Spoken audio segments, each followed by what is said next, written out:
महाभारत के युद्ध में भीष्म पितामह का प्रसंग तो आपने सुना ही होगा, जिन्होंने कि तीरों की शैया पर वेदनापूर्ण दिन बिताए और उसी वेदनापूर्ण स्थिति में प्राण त्याग दिए। भीष्म पितामह शीर शैया पर लेटे थे और उन्हें युद्ध में देखने वाले और मिलने वाले आ जा रहे थे, जिसमें कौरवों की ओर से भी थे और पांडवों की ओर से भी थे। या यूं कहें कि उन्हें मिलने वाले कम और उनकी उस दयनीय स्थिति को देखने वाले ज्यादा आ रहे थे।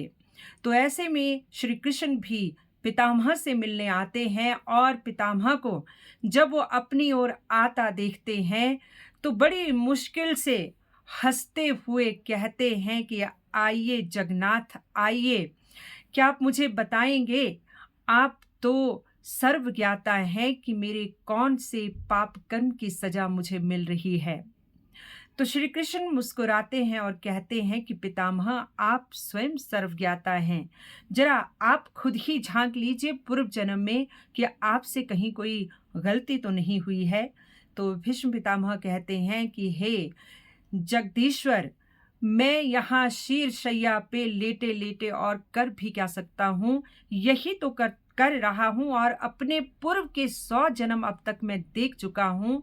मुझसे 100 जन्मों में तो कोई भी अपराध नहीं हुआ है।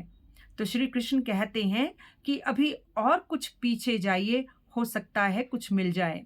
तो भीष्म पितामह फिर ध्यान लगाते हैं और चलते चलते 120वें जन्म पे पहुंचते हैं, जहां देखते हैं कि वो एक नगर के राजा थे और एक दिन वो नगर के राजा अपने सैनिकों की टुकड़ी के साथ एक रास्ते से गुजर रहे थे। तो आते से आगे से एक सैनिक ने दौड़ कर आते हुए कहा कि महाराज रुकिए, इस रास्ते से जाना ठीक नहीं होगा, क्योंकि एक सांप रास्ते में लेटा पड़ा है और अगर सेना सहित आप वहां से गुजरे तो वो सांप मर जाएगा, मृत्यु हो जाएगी, तो कोई दूसरा रास्ता ले लीजिए।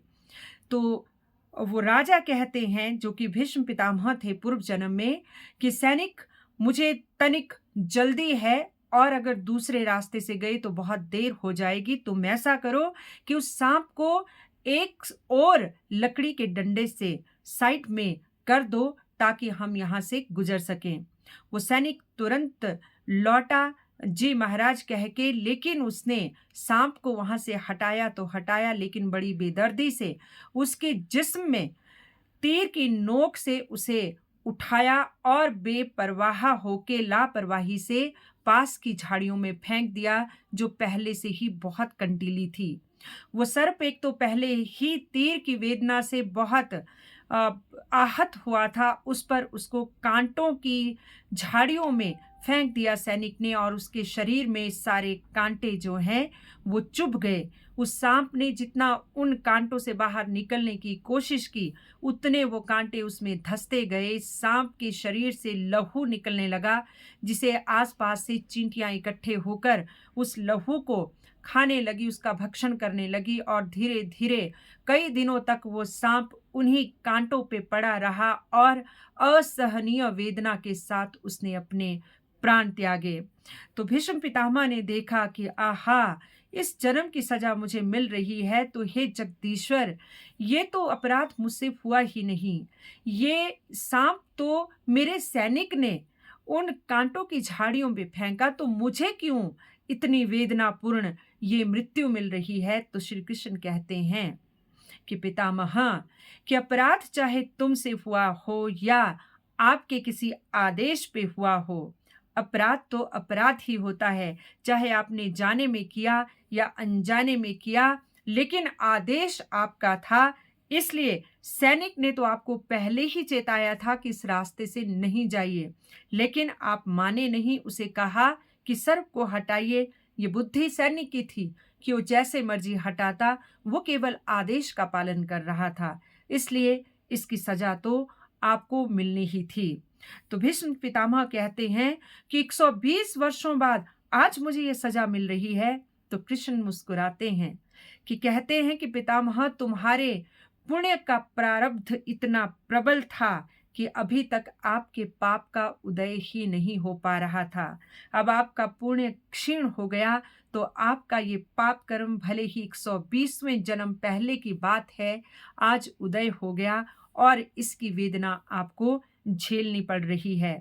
तो इस तरह से भीष्म पितामह के इस प्रसंग से हमें ये प्रेरणा मिलती है कि हमें कभी भी किसी भी प्राणी के प्रति हिंसा भाव नहीं रखना चाहिए, क्योंकि श्री कृष्ण कहते हैं कि इस धरती पे जितने भी पशु हैं, चाहे वो है, बकरी है, मुर्गा है या कोई और है, हिरण है, जिसको कि हम सब जिनका भक्षण करते हैं, उनका वध करते हैं, तो वो उनके पूर्व जन्म के पाप कर्म का फल होता है, क्योंकि उन्होंने भी किसी न किसी रूप में उस जीव की हत्या की होती है।